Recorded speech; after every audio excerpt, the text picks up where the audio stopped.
هذا المنبر الأكاديمي لمناقشة في إطار سلسلة الندوات الموضوعاتية التي تشرف عليها التي حضرتها وأعدت لها أكاديمية الغد للبحث والاستشراف بعد الندوة الأولى أو المحاضرة الأولى التي انعقدت في شهر رمضان الفارط حول النخبة في المجتمع.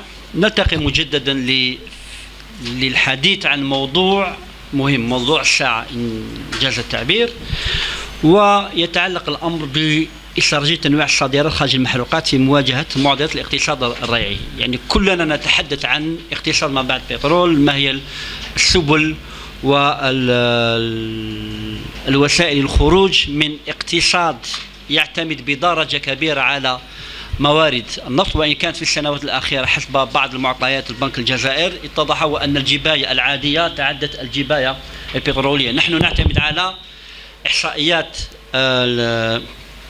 الهيئات الرسمية وإن قال يعني عادة on dit les statistiques, il y a le mensonge satanique et les statistiques. C'est-à-dire que parfois les statistiques sont manipulables, ils ont tendance à manipuler. إذن موضوع مهم خاصة وأن الحديث حاليا سواء في إطار السياسة الحكومية أو السياسات العامة عن تنويع الصادرات، عن في خضم تراجع مداخيل المحروقات، عن البدائل لتجاوز هذا النمط الذي يسيطر على الاقتصاد الجزائري عقود عدة إلى درجة أنه أصبح أحد العوامل المهيكلة ليس فقط من جانب الاقتصادي بل حتى في علاقات الدولة مع المجتمع، وأصبح إلى درجة أن حتى عن الثقافة الريعية. في هذا الصدد يعني الكثير من التساؤلات تطرح حول لماذا لم تتحرر الجزائر من هذه التبعية؟ ما هي الأسباب والخلفيات التي أدت إلى هذه استمرارية هذا النمط؟ هل محكوم على الجزائر أن تصبح رهينة هذا الاقتصاد الريعي؟ ما هي السبل خروج من هذه الثقافة؟ وكيف للجزائر أن تستفيد من هذه التجارب؟ للإجابة عن هذه التساؤلات ارتأينا استضافة السيد إسماعيل للماس الذي هو خبير في الصادرات بصفته رئيس الجمعية الوطنية الجزائرية استشارة في مجال الاستثمارات ومستشار ومكون في مهن الاستثمار، وعضو مجلس إدارة الجيراك يعني المؤسسة الوطنية للاعتماد لاجونس ناسيونال داكريديتاسيون.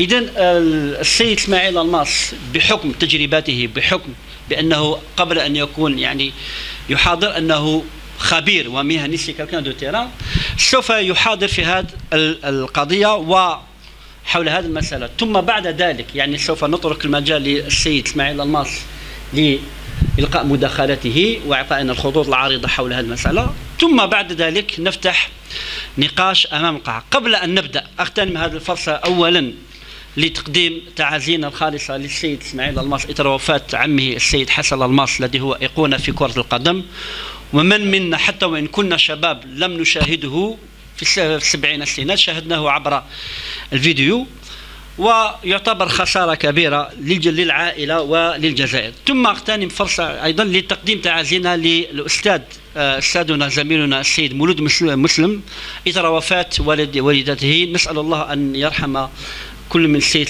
حسن للماس والسيد والدة أستاذنا مولود مسلم. إذن بدون إطالة أترك الكلمة للسيد للماس، تفضل.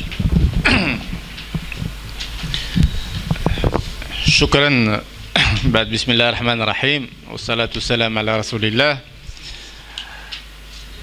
أولا شكرا على هذه الدعوة الكريمة للأكاديمية للبحث والاستشراف، وشكرا على الاستقبال. والله الموضوع تنويع الصادرات ولا سيما خارج المحروقات موضوع استراتيجي وموضوع هام، لأن كلنا اليوم فهمنا بأن غير ممكن أن الجزائر تستمر في هذا النوع، هذا الموديل ايكونوميك هذا اللي مبني على الريع البترولي ولا على البرميل البترولي. تصوروا بأن مستقبل الجزائر ومستقبل بلدنا مرتبط بسعر البترول، وهذا منذ الاستقلال. ونظن بأن غير مقبول اليوم نكمل في هذه السيرة هذه. منذ عشرات سنوات والحكومات المختلفة تتكلم على تنويع الصادرات والابتعاد من الريع البترولي والذهاب إلى تطوير هذا النشاط تاع الصادرات خارج المحروقات. ولكن السؤال يبقى مطروح، لماذا اليوم الجزائر رغم كل هذه الخطابات السياسيه والرنانه كل هذا الكلام اللي حول هذا النشاط، ما زال رانا نتكلموا على 2 مليار دولار تصدير خارج المحروقات، وفي 2 مليار دولار هذو كاين حوالي 60% منها اللي هي في الحقيقه مشتقات البترول. وبالتالي اذا ديروا العمليه البسيطه تصيب بان حوالي 800 مليون دولار نظن ولا ما غلطش راهي خارج مشتقات البترول، يعني خارج البترول. وبالتالي ف 800 مليون دولار نظن بان رقم ضعيف وضعيف جدا مقارنه حجم الجزائر، وضعيف كذلك مقارنة بالأرقام اللي أو التصدير اللي أو يقوموا به البلدان، بعض البلدان يعني صغار. نعطيكم مثل، تونس تصدر حوالي أكثر من مليار دولار غير زيت زيتون. حنا الجزائر كلها راهي تصدر 800 مليون دولار، ما لحقناش مليار دولار خارج المحروقات وخارج مشتقات المحروقات. ولكن إذا لاحظتوا كل مرة في القديم، يعني كل ما نتكلموا على مشكل تاع الصادرات تصيب مسؤولين ولا بعض الخبراء يقول لك المشكل راهو في الجمارك، مشكل راهو في البنوك، مشكل لا. يعني يتكلموا لك على المشاكل العملياتيه، ils avancent les problèmes opérationnels. alors que كي نلحقوا الجمارك ونلحقوا البنوك، هذا يعني بان راك درت تشخيص تاع المؤسسه تاعك وعندك قدرات للتصدير وعندك امكانيات للتصدير وصبت الوسائل للنقل وصبت الزبون في الخارج الى اخره. دونك يلحقوا لي بروبليم اوبيراسيونيل خلاص هذا. دونك finalement c'est pas le problème, il n'est pas dans les problèmes opérationnels, c'est un problème stratégique. نروح ابعد من ذلك، c'est un problème d'absence de stratégie d'exportation. حنا اليوم في الحكومه الجزائريه ولا يعني حتى اختيار الموضوع يعني كان مليح. لماذا؟ لان في الحمد لله الحكومه راهي فهمت بان هذا المشكل هذا لازم يؤخذ بعين الاعتبار، راهي قررت باش توضع مخطط او استراتيجيه لتطوير الصادرات خارج المحروقات. اخيرا يعني بعد شحال وحنا نتكلموا اليوم ما نتكلموا على وضع استراتيجيه خارج المحروقات.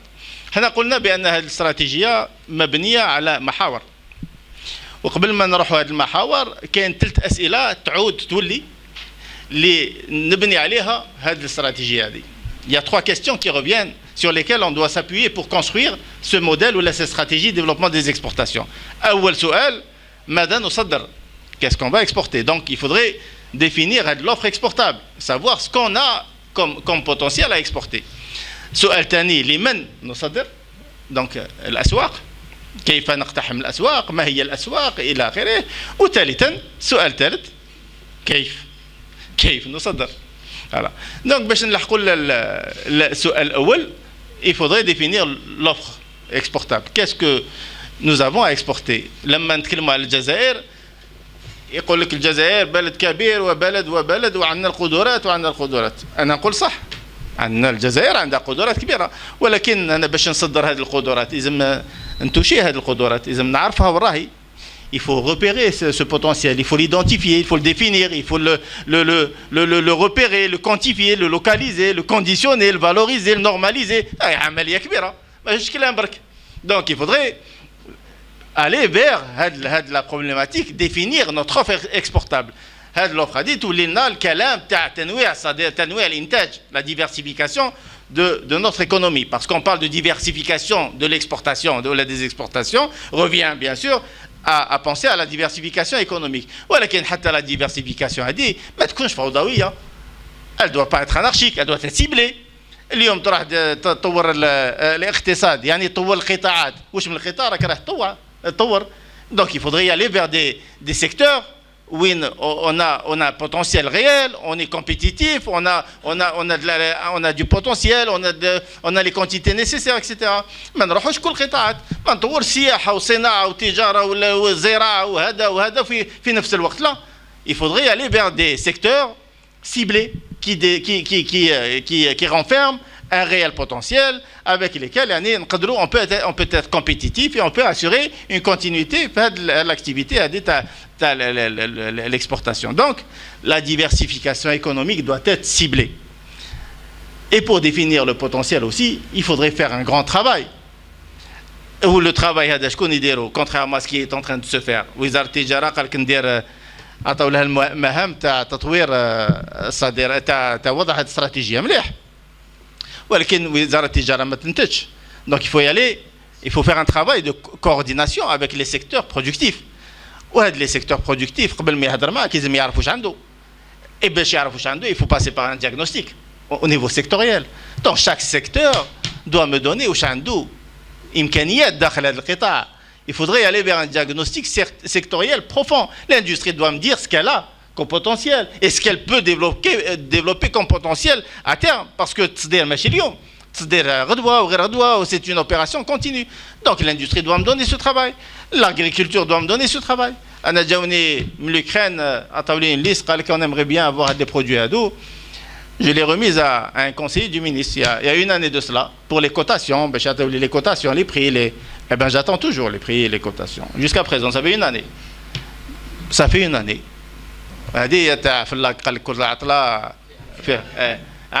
Les Ukrainiens, heureusement, une année. Et pourtant, quand vous les voyez à la télévision, des fois, on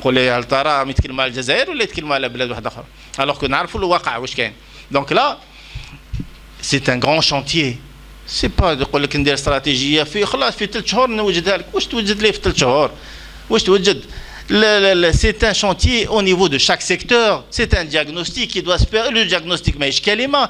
Et c'est un travail, c'est sérieux. Il y a un mode opératoire qu'il faut respecter. Il y a plein de donc هذا أول عمل اللي نقام باش اللي يرتكز عليه هذه الاستراتيجيه. Donc identifier l'offre. Et même l'offre, maintenant, quand on va l'identifier, il y a des rapports, il y a des paramètres qu'on doit respecter pour l'offre. Il faudrait disposer d'une offre abondante, parce que quand on parle d'exportation, on parle de volume, et il faut de la quantité pour les produits. Donc il y a la quantité, il y a le paramètre qualité, et le paramètre qualité ne suffit plus, donc. Et il faut les histoires de normalisation, les certifications qui doivent accompagner le paramètre qualité. Il y a le troisième paramètre aussi qui est très important, c'est le facteur maîtrise des coûts. Nous devons maîtriser des coûts. Pourquoi? Parce que ça se répercute sur le prix. Et le prix est un paramètre de compétitivité. Le quatrième paramètre, c'est les délais.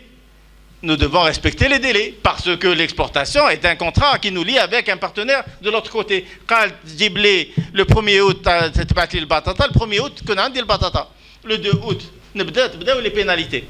Donc là aussi, la maîtrise des 4 paramètres de production qui sont une nécessité pour réussir à l'exportation. On a parlé de l'offre, maintenant on va parler des marchés. Ce qui est bien dans le sujet, c'est qu'on parle de choses réelles. Les marchés, l'Afrique. L'Afrique est un marché facile et il faut retourner en Afrique. Bon. Premièrement, on n'a jamais été en Afrique pour y retourner. Deuxièmement, il n'y a pas de marché facile et marché difficile. Il n'y a que le travail qui compte. C'est le sérieux qui détermine. C'est pas le chicha wada les facile. Non, c'est le sérieux. Donc, et en plus de cela, quand on parle de l'Afrique, on parle de Burundi, au Niger, au Mali, au Côte d'Ivoire. Ils ont oublié, il y a les puissances, les plus grandes puissances économiques sont là-bas, sont installées là-bas. On n'a pas le Burundi, ou le Ghana, ou le Mali. On a les grandes sociétés. C'est ça donc, il faut raisonner comme ça. Donc, il y a ce problème-là. Nous allons l'Afrique. On négocie avec les Européens.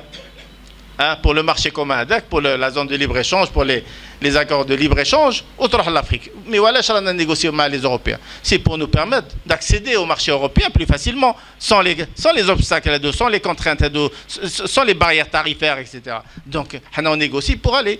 l'Afrique. Le Marocain ne paye les taxes douanières. Le Tunisien ne paye, le Turquie ne paye, le Français ne paye. Pourquoi? Parce que soit ils sont dans l'OMC, soit ils ont des accords de libre-échange. Donc ils ont des facilitations.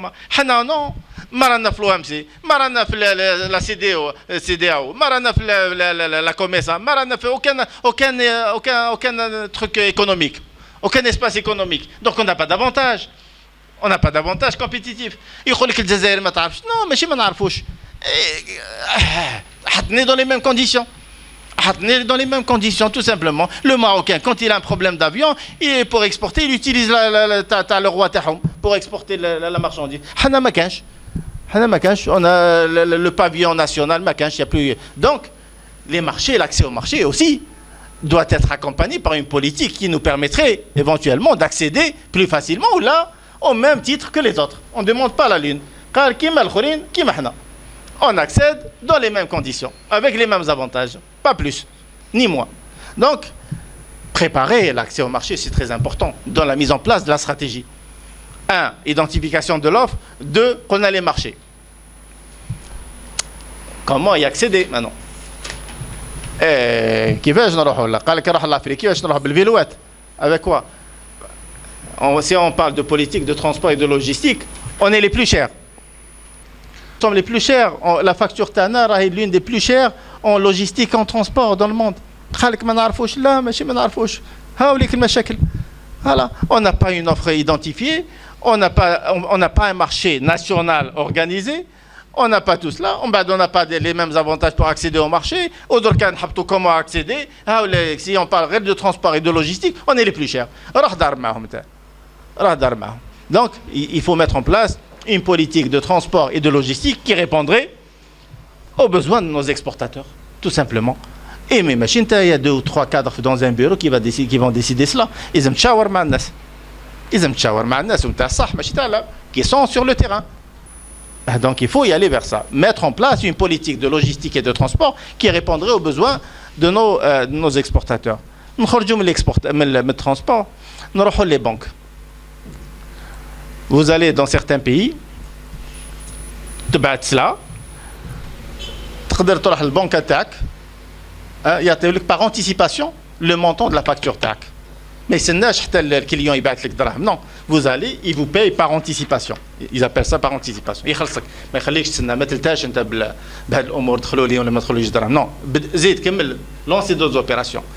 نزيد لك d'autres facilitations, d'autres avantages. Les Turcs par exemple. هاوليك ستيلو هدايا سقاملو ان دينار ترك تحب تبيعو موان دان دينار ترك بيعو اكسبورتيه.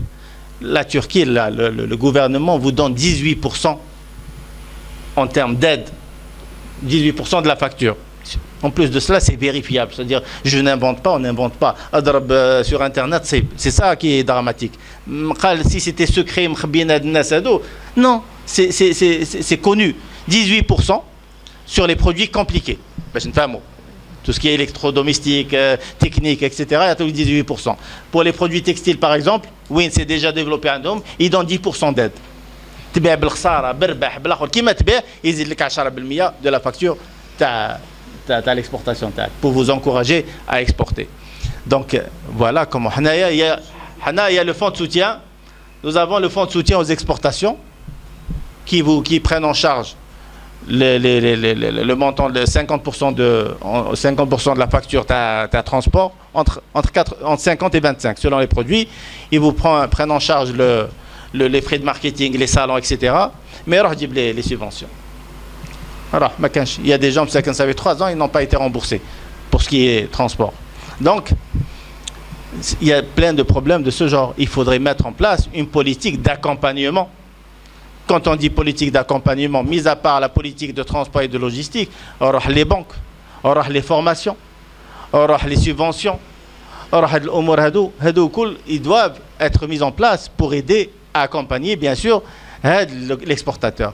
Mais avant tout cela, on a à quoi exporter, où exporter, comment exporter. Mais il y a une problématique aussi. Qui va gérer tout cela? Qui va mettre en place cette stratégie et qui va gérer le commerce. Il faut aussi faire appel à des compétences. Ça fait 30 ans, le ministère du Commerce, il y a des gens, combien d'années, qui n'ont pas réussi il y a 30 ans, ils n'ont pas réussi il y a 20 ans, ils n'ont pas réussi il y a 10 ans, ils n'ont pas réussi il y a 5 ans, ils n'ont pas réussi. Ouais, laisse les mêmes. Pourquoi les mêmes pratiques? Pourquoi les mêmes personnes? Pourquoi la même politique? ما تنجحش راك هي تو كاين كل معايير تاع الفشل كيفاش تنجح avec les mêmes personnes, avec les mêmes politiques, avec les mêmes pratiques.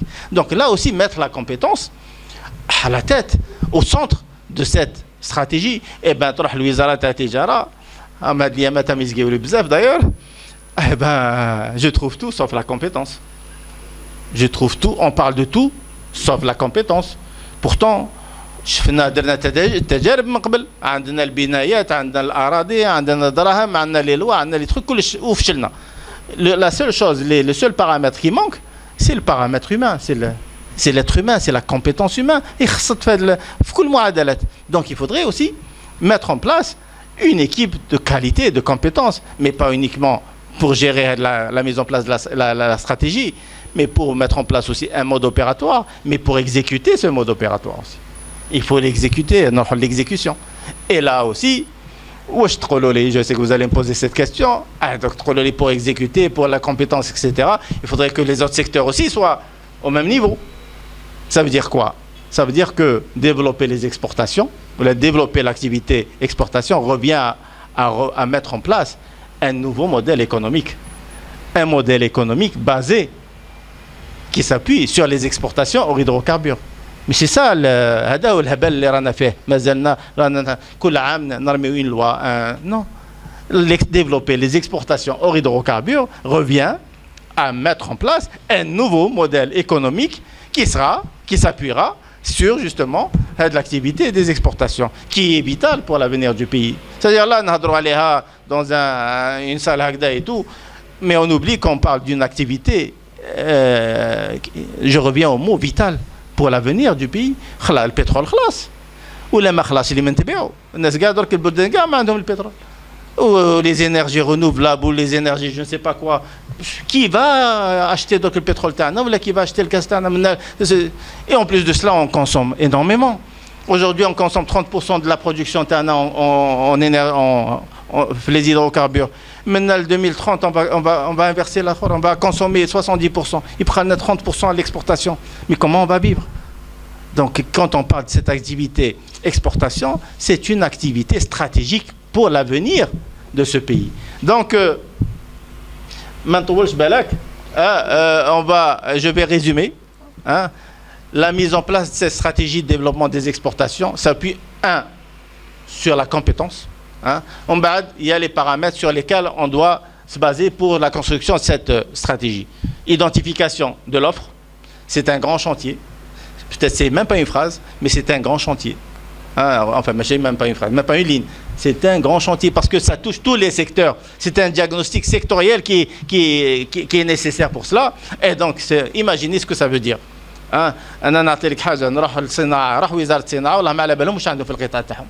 Ils savent même pas ce qu'ils ont.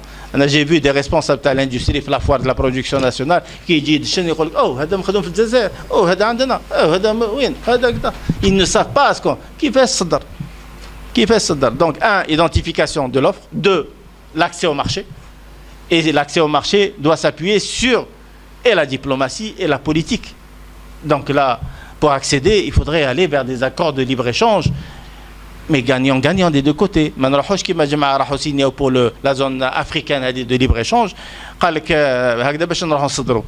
mais ils ont oublié une chose. Mais les Africains aussi, donc c'est dans les deux sens. Est-ce que nous avons les moyens de se défendre? Sachant au passage qu'on va avoir affaire, pas uniquement à des Africains, mais à des multinationales qui sont derrière les accords de libre-échange avec les Africains. Ils veulent gagner en marché. مازال رانا نبيعوا الحليب بلا كارت ديدونتيتي دونك ما كانش هاوليك المشكل دونك aller accéder au marché avec une politique qui répondrait aux besoins de l'activité AD ou bien sûr comment logistique, transport, formation, accompagnement bancaire, financier, etc. Toutes ces activités doivent accompagner justement le succès de l'activité export et bien sûr les paramètres sur lesquels on doit s'appuyer pour construire cette nouvelle stratégie des exportations. Je crois que ce qui est bénéfique dans ce genre de conférence, si vous voulez, c'est surtout le débat. À partir du débat, on va développer pas mal de choses. Assalamu alaikum. شكرا. نشكر السي اسماعيل الماس على هذا العرض، وخاصة على كان مازال عندك 10 مينوت 10 دقائق.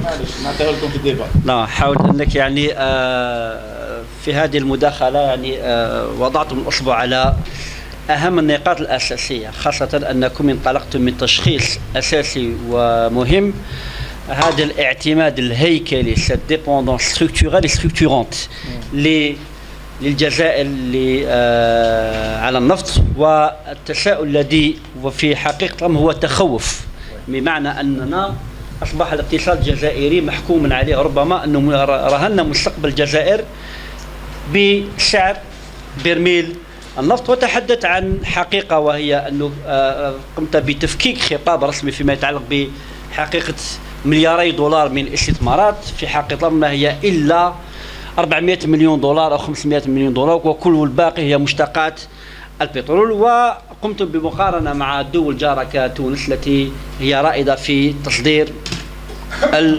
الزيت. والنقطة الأساسية التي يمكن أن نخرج بها من خلال مداخلتك ألا وهي عندما نتحدث عن تنويع الصادرات نتحدث عن استراتيجية، وفي حقيقة الأمر قلتم أن لا نتحدث عن ما هي الاستراتيجية، لكن هل هناك استراتيجية؟ وقلتم حتى تكون هناك استراتيجية هناك 4 محاور، بمعنى ماذا نصدر، لمن نصدر، وكيف نصدر، خاصة هل لدينا منتوج، هل قمنا بعملية يعني أولية تشخيص ما لدينا من معروض وما الذي يمكن أن نصدره، ثم تحدثتم عن لمن نصدر، هل إفريقيا هي البوابة التي هي المخرج التي يمكن الجزائر تساعد الجزائر في تنويع صادراتها، وقلت بأن الأمر صعب من منطلق أن إفريقيا توجد هناك منافسة شرسة من قبل بعض الدول، ليس فقط دول تقليدية أوروبية بل دول غير أوروبية على غرار الصين، الهند، البرازيل، تركيا وما إلى ذلك. وتحدثتم عن بعض المعيقات، يعني بعض على غرار ما يسمى قضية النقل واللوجستيك، وأن بما أنها عملية معقدة، ثم قضية مرافقة البنوك، دعم الدولة وما إلى ذلك. وخلصوا من نقطة أساسية التي هي تعتبر يعني في اعتقادي جوهر المسألة بالنسبة للجزائر، هي الموارد البشرية، الكفاءات. يعني الأمر لا يختزل فقط في قضية قطاع الصادرات بل يستقيم إلى قطاعات الأخرى، وهذا ما يقودنا إلى أنه في حقيقة الأمر أن الصادرات هي تكون استراتيجية شاملة تشمل جميع القطاعات. يعني سوف لن أحتكر الكلام، قلت ندي 3 دقائق فقط ل un petit peu de ramassage de ce qui a été dit، وعلى هذا الأساس حتى نثري النقاش سوف نفتح النقاش الجامع ونبدأ بالسلسلة الأولى.